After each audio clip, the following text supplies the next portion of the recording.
तो गाइस स्वागत है आपका फिर से हमारे एक नई वीडियो में। देखिए आज हमारे पास रिपेयर होने के लिए आया है बजाज ICX मॉडल का इंडक्शन कुक टॉप।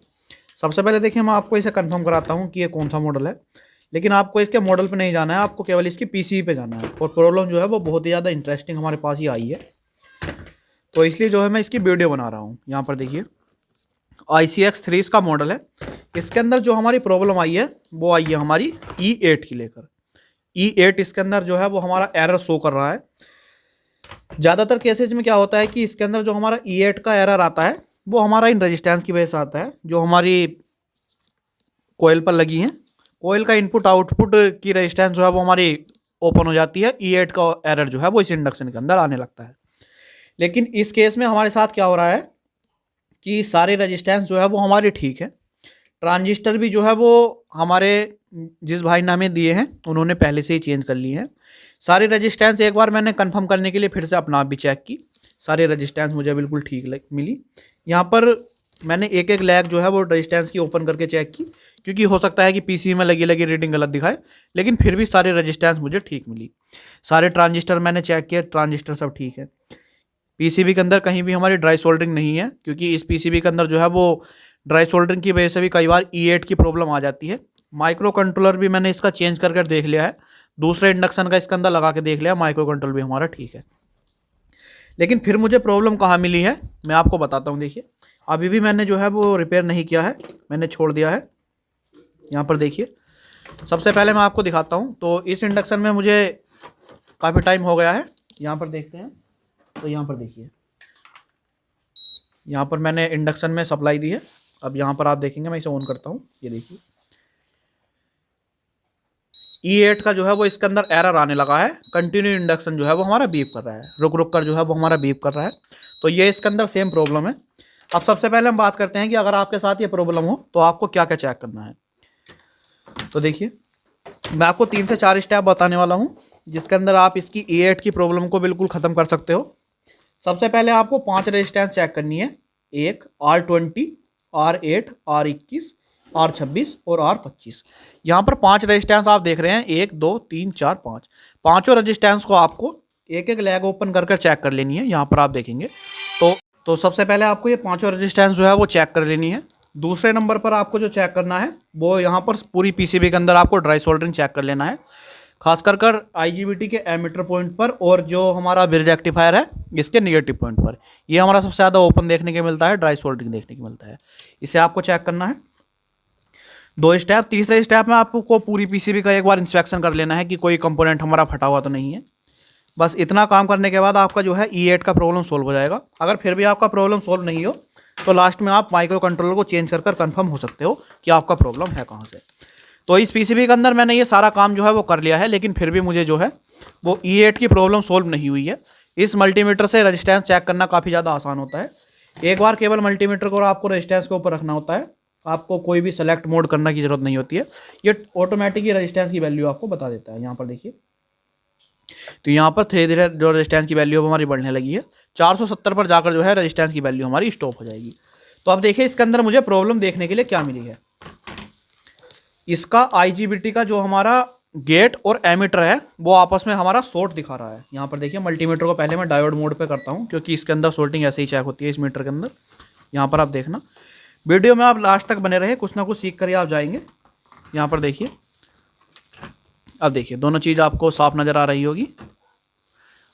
यहाँ पर देखिए मैं जैसे ही मल्टीमीटर की प्रोब को एमीटर और गेट पर रखता हूँ, शॉर्टिंग हमारी आ जाती है।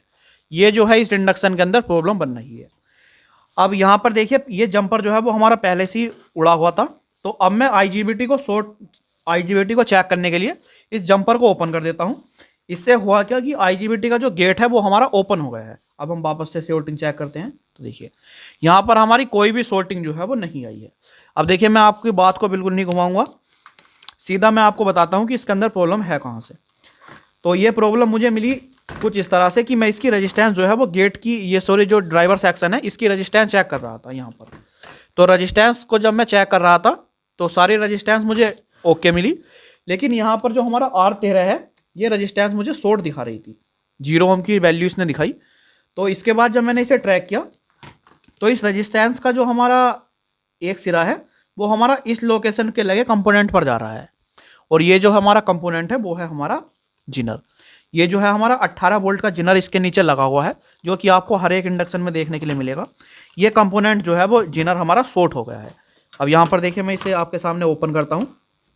मैंने अभी इस पीसीबी को ओपन भी नहीं किया है, केवल मैं ऐसे ही चेक कर रहा था, लेकिन मुझे प्रॉब्लम इंटरेस्टिंग लगी तो मैंने इसकी वीडियो बना दी। अगर आपका किसी भी तरह का कोई डाउट हो तो आप कमेंट में पूछ सकते हो, मैं आपका डाउट जो हो वो क्लियर करने की पूरी कोशिश करूँगा। यहाँ पर देखते हैं, तो देखिए इसे मैं जल्दी से खोलता हूँ। देखिए हीट सिंक जो है वो हमारी खुलने वाली है। ये देखिए हीट सिंक जो है वो हमारी खुल चुकी है। अब यहाँ पर देखिए, मैं इसे उठाता हूँ तो यहाँ पर जो है वो हमारा 18 वोल्ट का जिनर लगा हुआ है, जो कि हमारा काफ़ी गंदा लग रहा है देखने में तो, लेकिन हम इसे साफ़ कर लेंगे बाद में। सबसे पहले हम इसे फिर से चेक करते हैं। तो यहाँ पर देखिए, अब देखिए इसे हम चेक करते हैं। तो देखिए ये जिनर जो है वो हमें शॉर्ट मिल रहा है। तो इस जिनर को मैं एक लेग जो है इसे ओपन करता हूँ कंफर्म करने के लिए, क्योंकि कंपोनेंट का जो तरीका होता है वो हमारा कुछ इस तरह से ही होता है चेक करने का। एक बार को आप उसे पीसीबी के अंदर चेक कर लीजिए और कंफर्म करने के लिए उसकी एक लेग ओपन करके आप चेक कर सकते हैं। इस तरह से आप 100% श्योर हो सकते हैं कि आपका जो कंपोनेंट है वो ख़राब है क्या। यहाँ पर देखिए इसे मैं उठाता हूँ, एक लेग मैंने इसकी ओपन कर दी है। अब मैं इसे वापस से चेक करता हूँ। देखिए अब हम 100% श्योर हो जाएंगे कि हमारा जो जिनर है वो ख़राब है। तो यहाँ पर देखते हैं, देखिए ये देखिए अभी भी जिनर जो है वो हमारा शॉर्ट दिखा रहा है। तो जिनर को हम बाहर निकालते हैं और इसकी जगह नया 18 वोल्ट का जिनर हम यूज करते हैं। यहाँ पर नीचे लिखा भी हुआ है 18। अभी देखिए मैं आपको साफ़ करने के बाद दिखाता हूँ इसे मैं साफ़ करता हूँ, पीसीबी के अंदर से बाहर निकालता हूँ इसे। यहाँ पर देखिए ये हमारा जिनर है और ये जो है वो हमारा सोल्टिंग दिखा रहा था। यहाँ पर देखिए जिनर जो है वो हमारा सोल्टिंग दिखा रहा है अभी भी। तो इस जिनर को मैं रिप्लेस करता हूँ और इसकी जगह जो है मैं नया जिनर लगा देता हूँ। सबसे पहले देखिए मैं इस पीसीबी को अच्छी तरह से साफ़ कर लेता हूँ, इस एरिया को। नया जिनर देखिए जो है वो हमारा यहाँ पर लगा है और मैं इसे जिनर को अब लगाता हूँ। इंडक्शन की पीसीबी को मैंने वापस से लगा दिया है और इसके अंदर जो है इस बार मैंने हीट कंपाउंड का यूज़ किया है। हीट कंपाउंड से क्या होता है कि हीट जो है वो हमारी डिस्ट्रीब्यूट होती है, आईजीबीटी जो है वो हमारा लंबे समय तक चलता है। इस तरह का देखिए आप हीट कंपाउंड यूज करें। तो अब देखिए यहाँ पर जो हमारी पहले सोल्टिंग आ रही थी, अब हम उसे चेक करते हैं और उसके बाद मैं आपको इसकी चेकिंग दिखाऊंगा। मल्टीमीटर में आप देख सकते हैं। तो यहाँ पर पहले जो है वो हमारी सोल्टिंग आ रही थी, लेकिन अब देखिए किसी भी तरह की हमारी कोई सोल्टिंग नहीं है। यहाँ पर अगर आप रजिस्टेंस मोड पे चेक करोगे तो यहाँ पर आपको लगभग 10 किलो ओम की रीडिंग आएगी, क्योंकि हमारी 10 किलो ओम की रजिस्टेंस जो है वो यहाँ पर लगी हुई होती है। जो मैं पहले आपको दिखा रहा था कि रजिस्टेंस हमारा शॉर्ट दिखा रहा था R13, अब वो जो है हमारा 10 किलो ओम की रीडिंग दिखा रहा है। तो अब देखिए मैं इसके अंदर दिखाता हूँ कि जो हमारी E8 की प्रॉब्लम थी वो हमारी सोल्व हुई है क्या। तो यहाँ पर आप देख सकते हैं,